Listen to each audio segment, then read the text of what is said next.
Hello and welcome back to the News from the Real World podcast. I'm Quinn. I'm Jody. And Achitra. And I'm starting it off this segment with, this is funny, I claimed this article because I thought it was entitled A Message from the Flea, meaning the Flea Theater Company in New York, but it's actually a message from Flea, meaning Flea, the rock guitarist. This is from RedHotChiliPeppers.com. Is Bober's a Chili Peppers fan? It's an editor pick.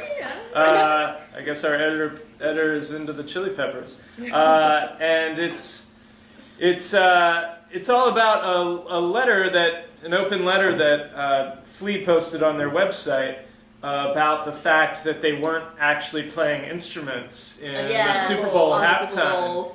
And for a variety of reasons. And Flea doesn't really apologize so much as he explains why this was the case. And apparently because of the lack of setup time, basically they have 3 to 5 minutes to set up an entire rock show before the halftime show. Yeah. It's not enough time, and there's too much that could go wrong with sound issues.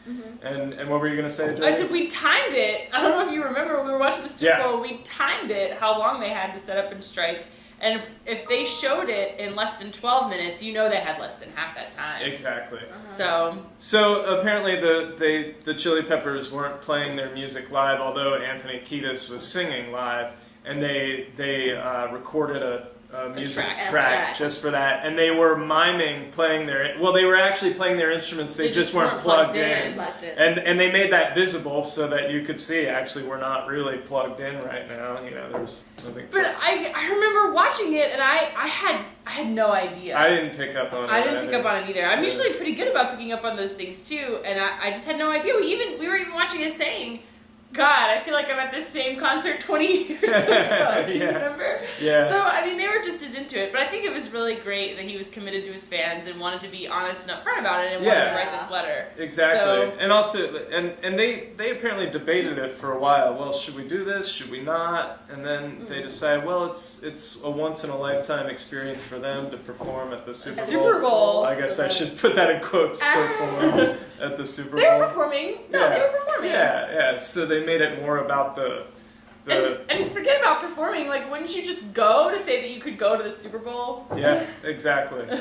For the free tickets. No, I don't know. Well, to be honest, I was like, I didn't focus on that at all. I was like, Bruno Mars. Big Bruno Mars fan. Teacher.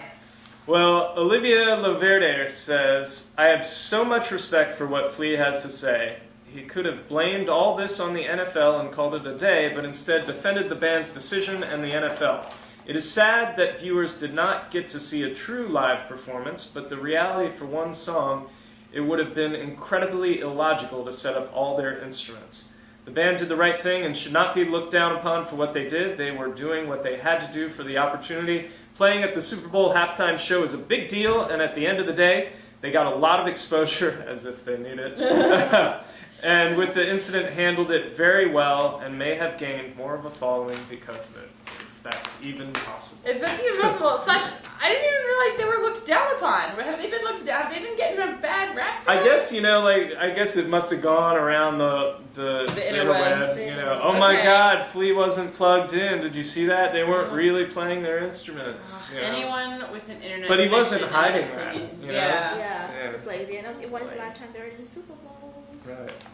Well, moving on, this is an interesting article this week from the St. Louis Black Repertory Theater. Yeah. Okay, so the title of this article is The Show Goes On. It's an editor pick from stlouismagazine.com by Rosalind Early. Basically, the Black Rep in St. Louis was kicked out of its facility, the Grandel Theater, apparently beautiful facility, which they were initially using rent-free. And over the years, their rent has increased gradually, but it was largely subsidized by this Grand Center Group. And, with the economic downturn in 2008, and they haven't been doing well, and they gave them, they've been kicked out essentially, and he's found a venue to perform. He's borrowing a space from a local university, and he's keep on keeping on, and I think that's pretty awesome. I loved his optimistic outlook. he kind of ran through the phases of the history of his company. It was 37 years old, and he said, you know, they started performing in a small space, but once they started touring and just using whatever space they could, and then someone invited them to be in a smaller kind of less ideal space, but he called it the Hallelujah phase because he was like, when we were stationary, we got to build a subscriber base and stuff like that. Which is huge. Yeah. And so then we moved into this bigger place where we were for 20 years. 20 years. So what I found most interesting about this article is that they only gave them 1 month's notice, or like it was a really limited amount of notice before they were kicked out, and I was like, that's horrible. But the building company claims that's not true. They say they've had over a year. They say they've had a year. They say this will be your last season. Yeah. They talked about, the article talked also about sustaining the company. You know, they say that a lot of these smaller organizations die, you know, kind of fizzle out when the founder moves on. Yeah. And he was really committed to that not happening. He was Yeah. like, I kind of want to step back. He's like, I'm not ready to step back, but I know I need to so that someone else can take over and we can keep going. And that's always a difficult thing with a theater company, because especially a smaller one where it's been one person kind of doing all the jobs for the longest time. It's really tough to kind of ease someone into that. Yeah, it's intimidating, right? Of giving their life to this thing, Giving because their that's the life thing away, that makes yeah. it work. You know, someone really has to like devote their entire life to it. And if you didn't start it, maybe you wouldn't have that kind of investment. True. I mean, I kind of heard this kind of similar stories before when I read this article. It was kind of like about a month or two ago. Like there's some kind of like same kind of situation happened, but like to a restaurant in California, I guess. So like this kind of like this guy has been like working in this restaurant for like most of his life, like all of his life since he was 21, and now he was like I don't know 60, 70 something. And then one day like the landlord just like, okay, now I give you like 2 months notice, and I'm gonna kick you out. Yeah, it's like it's so sad. And you know what's difficult too is, you know, it being St. Louis based, it's actually one of the more destitute cities in the country with the highest crime rate per capita in the country right now. Yeah. So there was only one comment about this article, and it was by Clayton Berry, who had some great things to say, but I chose this. He said, so basically he quoted the article, "There is great support for the arts in St. Louis, but there's minimal support for the arts in St. Louis. Speaks to a phenomenon I've seen in my own hometown, where great theater companies with rich histories have been trying desperate outreach techniques, if they survive at all. Live theater is simply not patronized, especially when stay-at-home entertainment is so much more convenient and in terms of time and money spent." I think that, well put, Mr. Berry. Yeah. Well put. Indeed. Well, moving on. The teacher. The article again. So this is we always get a list article. No, this isn't. This is what makes an artist. From What makes an artist? Sorry, Yes. tell us what makes an artist This is qualified. what makes an artist qualified to tell a story, and this is from HowlRound.com by Anjali Bhimani. So like, basically she's just like question about like, is it good or not? Like, if we say, well, you can tell a story, like for a person to become a good or qualified storyteller, especially when you're in theater, where like it's all about like storytelling all the time. What makes you qualify? And then in particular, what cultural? Yeah, what what cultural? She starts off by talking about mythology and how she was like really addicted into it. mythologies of all kinds. Yeah. And her being Indian, that didn't make her less qualified to talk about, you know, Norse mythology. Right. And she's so right. Like, I loved mythology when I was younger. I still do. I think those stories are great.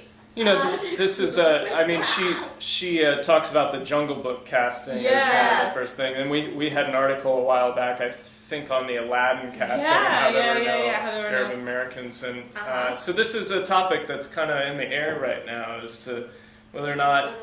Am I qualified to direct Raven in the Sun? As a white woman. As a white woman, yeah. Well, actually, it's funny because I was having this conversation yesterday with somebody. We were reading the program for Ian's play. This is how it goes. Opens next week. Plug. Everyone go see it.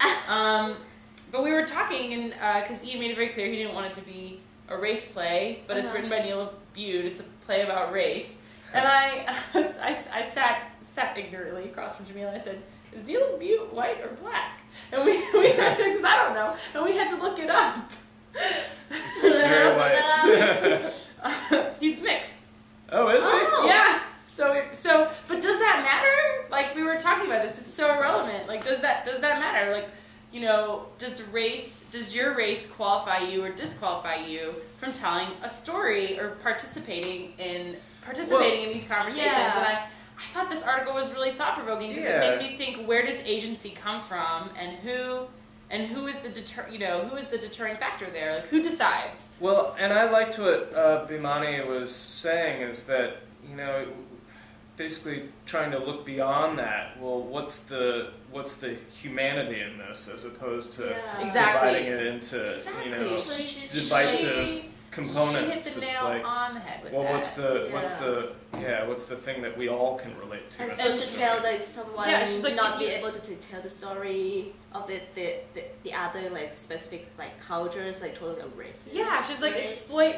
You know, she said something about exploiting the universality about it, right? Yes. Yeah, exactly. Yeah. And I think that's something as a director I always look to, no matter what. Well, what can I relate to as a human being in this story? Right, of course. So what she says that I think there is only one true requirement for someone to be qualified to tell a story about another on the stage, which is respect the humanity of the character and the experience. I decide to be inspired by it and speak not only from personal experience but from something greater than oneself. Yeah. It's very touching Exactly. to me. Well, What did the What do students readers think? have to we say? have comments from Rakila Durham said that I'm actually impressed by this article because it has changed my views and understanding of a qualified artist's perspective. Growing up, I have heard many times that white people are just unable to understand the suffering of black people, and if I presented this article to many of my family members, they would still sneer. The way that the article presents perspective is really interesting because I would assume that I, as a person, would need to go through a historical experience or at least have some contact with it. But the way at least she presents it shows that someone can relate, even if that haven't and has the right to create what they have experienced, like any other person who has experienced it firsthand. Well said, Ms. Durham. Well said. Okay. On that note, we'll end this segment of the News from the Real World podcast. I'm Quinn. I'm Jody. And Anitra. Join us for segment 3. Oh.